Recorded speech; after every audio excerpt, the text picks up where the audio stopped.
আমি প্রতিদিন আমার ছেলের কাছে আমি ফোন দিয়ে কথা বলতাম। আমার ছেলে প্রতিদিন মাস গেলে স্কুলের বেতন চাইতো। আর পরীক্ষায় বর্তমানে আমার ছেলে দুটো পরীক্ষাও দিয়েছে। পরীক্ষার বিষয় চাইছে আমার সাথে। মঙ্গলবারের দিন যে রাইতে আমার সাথে কথা, বুধবারের দিন আমার ছেলে শুনি আমার ছেলে হারিয়ে গেছে গা। আমার ছেলেটা নাচ বলে নিয়েছে, কেমন শাস্তি বোধ করে আমার ছেলেটা মারছে। আপনাদের কাছে আমি বিচার চাই। আমি আজ পর্যন্ত আমার ছেলে মরার আজকে 12-13 দিন বয়স হয়ে গেছে গা। আজ পর্যন্ত থানার থেকে বা কোনো কোর্ট কাছারি থেকে আমি লোকের কোনো ছায়া দেখি নাই।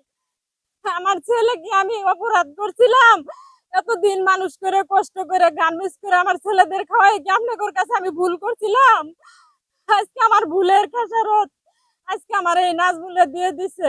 কয়েকদিন পরে যে পুলিশ আসছিল, পুলিশ আসার পরে যে দারোগা আসছিল, এসপি আসছিল, উনি আসার পরে উনি আমার ডাকছে, ডাকার পরে আমি ওনাদের সাথে কথা বলছি। কথা বলার পর উনি আমার বলে, আপনি এত মাথা গরম করে কথা বলেন কেন, আস্তে করে কথা বলেন।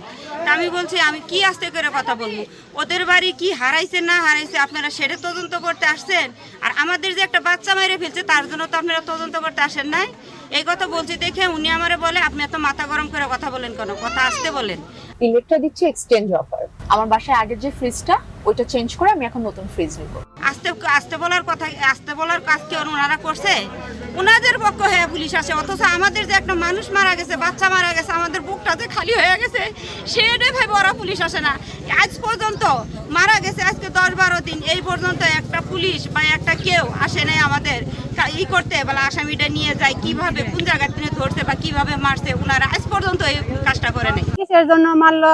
গার্জিয়ানের সাথে যে এই অবস্থা, তাহলে গার্জিয়ানের সঙ্গে যে কোনো একটা ব্যবস্থা নিত। আমরা নাজমুলের ফাঁসি চাই। আমরা আমাদের একটাই দাবি, আমরা নাজমুলের ফাঁসি চাই। বাচ্চাটারে ডাইকা নিয়ে যায় হত্যা করছে। বাচ্চাটারে বগ মারার কথা বলে রাতে 4টার সময় হইলো ডাইকা নিয়ে যায় নৃশংসভাবে হত্যা করছে।